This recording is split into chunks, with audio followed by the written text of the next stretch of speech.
The young alien princess moved quietly through the grand halls of her palace, her mind swirling with confusion. Today was meant to be another ordinary day of lessons, audiences, and ceremonial duties, but it was far from ordinary. Her mother, the queen, had summoned her in private, and the air had been thick with tension even before she entered the chamber. "Dahlia," her mother said, her voice unusually firm, "the council has decided. You are to marry a human." The words struck her like a sudden storm. Humans, the species that had fascinated and frightened her people for centuries. They were considered unpredictable, reckless, yet strangely resourceful, capable of feats that often seemed miraculous. The queen continued, speaking of alliances, peace treaties, and the importance of unity between their two species. But Dahlia could barely hear beyond the pounding of her own thoughts. "Tomorrow," her mother finished, "you will meet him." Dahlia nodded, but her mind was a whirlwind. She had seen humans only from a distance, in recorded transmissions or through ambassadors. She had never imagined meeting one in person, let alone marrying one.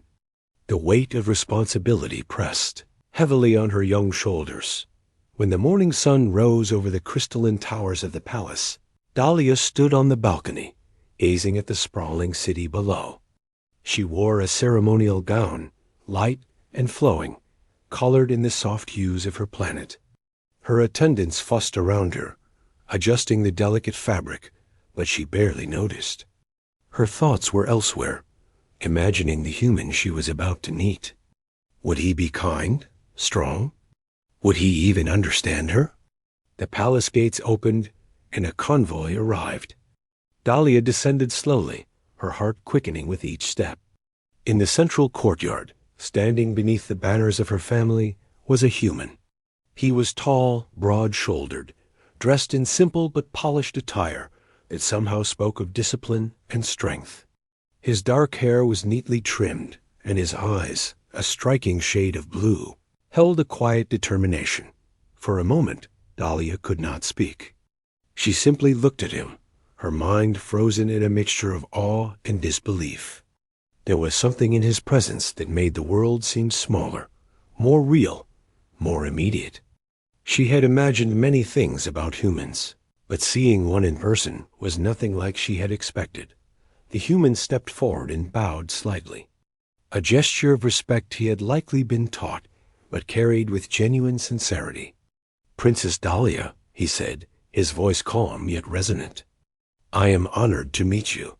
Dahlia's lips parted, but no words came. She simply nodded, her eyes still fixed on him. Her attendants whispered among themselves, concerned at her silence, but no one dared interrupt the moment. The human, sensing her hesitation, smiled softly and straightened. There was no arrogance, no pretense, only a quiet confidence that somehow put her at ease. Over the following days, Dahlia and the human were given time to meet, to learn about each other.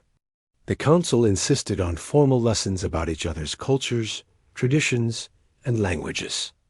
At first, Dahlia kept her distance, speaking only when necessary, observing the human with a careful, analytical eye. She noted his patience, his intelligence, and the way he listened with genuine interest. He, too, seemed cautious, respectful of her space, yet curious about her world. He asked questions about her people, her planet, and her daily life, never prying too deeply, but showing a sincere desire to understand. Dahlia found herself answering, slowly at first, then more freely as the days passed. One afternoon, they were walking in the palace gardens, a place where the exotic flora of her world painted the air with sweet scents and colors that defied description. Dahlia spoke of the gardens, of the delicate flowers that bloomed only under her planet's twin suns. The human listened, nodding thoughtfully, asking questions about their care and the stories behind each species. "You have a remarkable planet," he said finally, his gaze sweeping over the vibrant landscape. "I have seen many worlds, but none like this." Dahlia smiled faintly, surprised at the sincerity in his tone. Most humans she had observed were fascinated by technology or conquest. Few seemed to notice the quiet beauty of life itself. "It is home," she said softly. "It is where I belong." The human nodded, and for a moment they walked in companionable silence. It was a simple connection, yet it carried weight. Dahlia began to feel something unfamiliar, a sense of trust, perhaps even friendship. She had expected fear, distance, or even indifference. But here was a human who treated her not as a curiosity or a prize, but as a person. As days turned into weeks, their bond deepened. The council continued to push for formal arrangements, discussions of ceremonies, and political alliances. Yet Dahlia found herself thinking less about duty and more about the human beside her. She observed the way he moved, the way he spoke, the way he treated everyone around him with quiet respect. There was something undeniably human in his presence, a strength that did not demand acknowledgement, but simply existed. One evening, during a private dinner in the palace's observatory, they spoke of their pasts. Dahlia shared stories of her childhood, of the tutors who had guided her, the traditions she had learned, and the dreams she had dared to keep secret. The human shared his experiences as well, tales of distant worlds, challenges faced, and lessons learned. There was honesty in his words, a lack of pretense that Dahlia found refreshing. "You are different from what I imagined humans to be," she said quietly, her voice barely above the hum of the observatory lights. He smiled. "And you are different from what I imagined aliens to be. I thought you would be distant, untouchable. But you are real, real." The word echoed in her mind.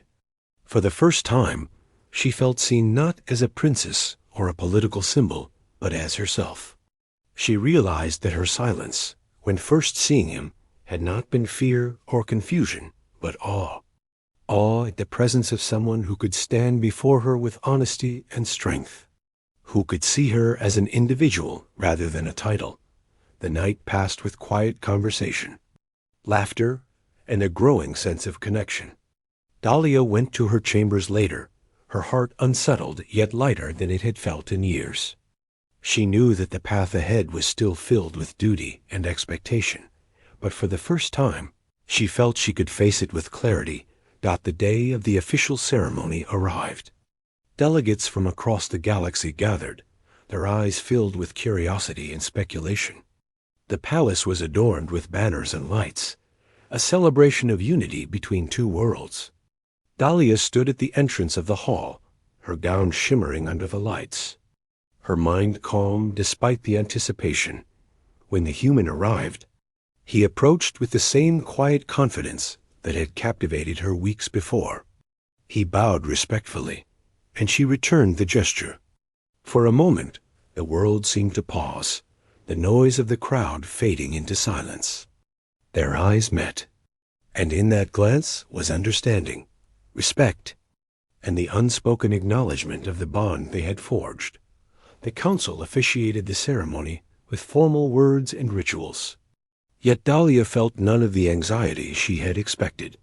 Instead, she felt a sense of purpose, a connection that transcended species, titles, and expectations.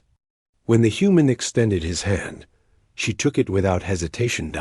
As they stood together, facing the gathered assembly, Dahlia realized that her initial silence had not been fear, but recognition. Recognition of something extraordinary in the human before her. She saw not only a partner, but a bridge between worlds, a symbol of hope, and a testament to what humans could achieve when guided by honor and compassion. In the weeks that followed, Dahlia and the human worked to strengthen the ties between their peoples.